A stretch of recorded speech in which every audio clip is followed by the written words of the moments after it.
Hello friends, तो 9th physics chapter force and laws of motion का next lecture. और इससे पिछले लेक्चर में हमने पढ़ा था न्यूटन्स फर्स्ट लॉ और न्यूटन सेकंड लॉ। और न्यूटन सेकंड लॉ से हमने फोर्स का फॉर्मूला निकाला था F=ma। ठीक है, तो आज हम उस पर कुछ न्यूमेरिकल्स करते हैं, पहले F=ma पर, और उसके बाद पढ़ते हैं थर्ड लॉ। ठीक है, ताकि हमारे तीनों लॉ कंप्लीट हो जाएंगे। तो स्टार्ट करते हैं। तो सेकंड लॉ में हमने जो फोर्स के लिए फॉर्मूला निकाला था वो था हमारा F=ma। F क्या होती है? Applied external force. M क्या होता है? मास। और A क्या होता है? एक्सेलरेशन। ठीक है, तो अब आपसे बोले कि an object of mass, the mass an object of mass, या the mass of an object, कैसे भी लिख लीजिए,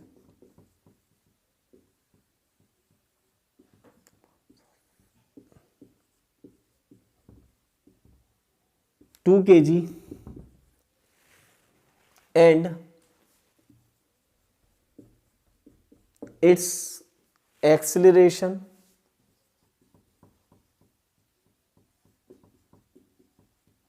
to metre per second square, find force. तो हम निकाल सकते हैं, बहुत सिंपल सा कंसेप्ट हो गया। ए गिवन है 2 metre per second square, M given है 2 kg। क्या एफ निकालना है? तो डायरेक्टली हम फॉर्मूला लगा देंगे F=ma। एम की वैल्यू कितनी है? 2। ए की वैल्यू कितनी है? 2। तो फोर्स क्या हो गई? 4 न्यूटन। सिंपल, वही फोर्स हो गई 4 न्यूटन। सही है। और लगाते हैं और करते हैं इस पे questions.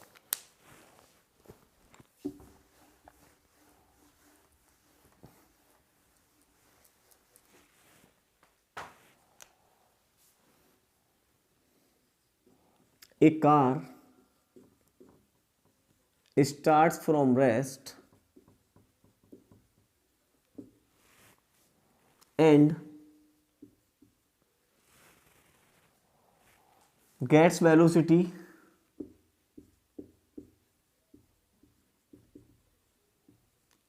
25 meter per second in 3 seconds.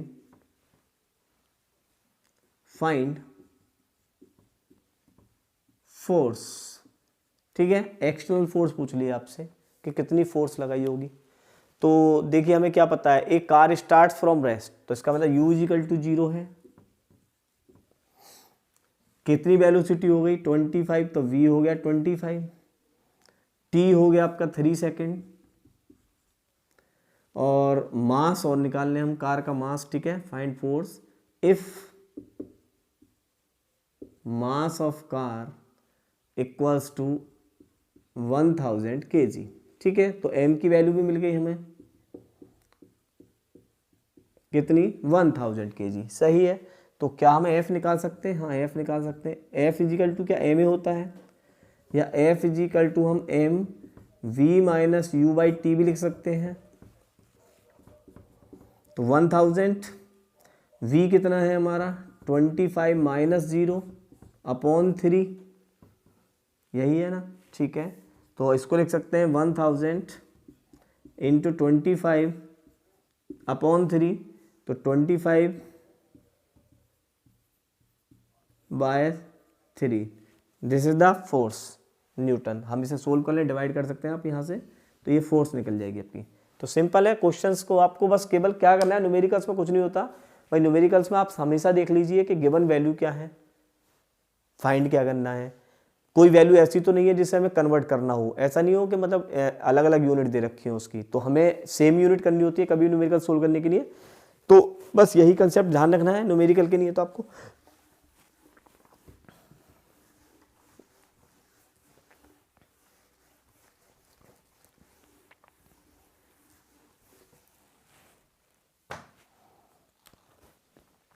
ठीक है, इसी का थर्ड लॉ और पढ़ लेते हैं पहले हम।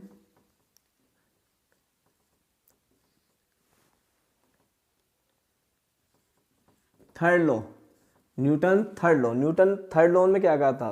बहुत सिंपल सा लॉ है, every action has equal and opposite reaction. Every action has equal and opposite reaction.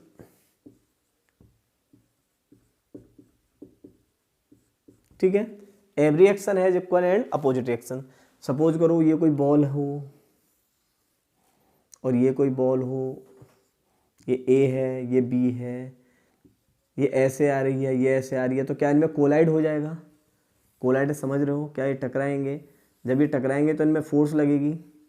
ठीक है, ये इस पर इधर फोर्स लगाएगा और ये इस पर इधर फोर्स लगा देगा। भाई ये ऑब्जेक्ट इधर लगाएगा, ये इधर लगाएगा, तो एक एक्शन बन जाएगा इसमें और एक रिएक्शन हो जाएगा। ठीक है, every action has equal and opposite reaction. भाई किसी भी एक्शन का एक अपोजिट रिएक्शन होता है, यानी अगर हम किसी चीज़ को प्रेस करें ऐसे, तो वो ही भी चीज़ हमें इतनी ही फोर्स से हमारी तरफ को प्रेस करेगी। ठीक है, तो न्यूटन ने यही बोला है, every action has equal and opposite reaction. Simple है। अब इसको हम डेली लाइफ में कहाँ फील करते हैं? भाई कहाँ हो सकता है every action has equal and opposite reaction?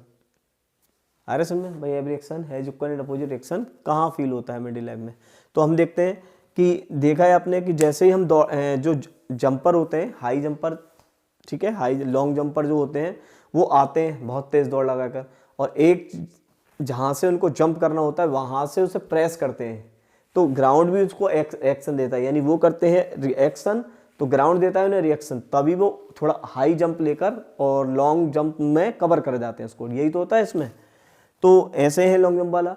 एक होता है कि बोट है, ठीक है, बोट खड़ी हुई है किनारे पर, आप दौड़ कर आओ उसमें एक साथ चढ़ जाओ, तो आप क्या होगा कि आप आगे की तरफ जाओगे, और मतलब जैसे ही आप उसमें रखोगे बोट आगे की तरफ हो जाएगी। तो उसमें क्या होता है कि जैसे आपने फोर्स लगाई, आपने उसे प्रेस किया और वो फोर्स आगे लगेगी उसमें, तो वो भी आपका क्या है, every action has equal and opposite reaction.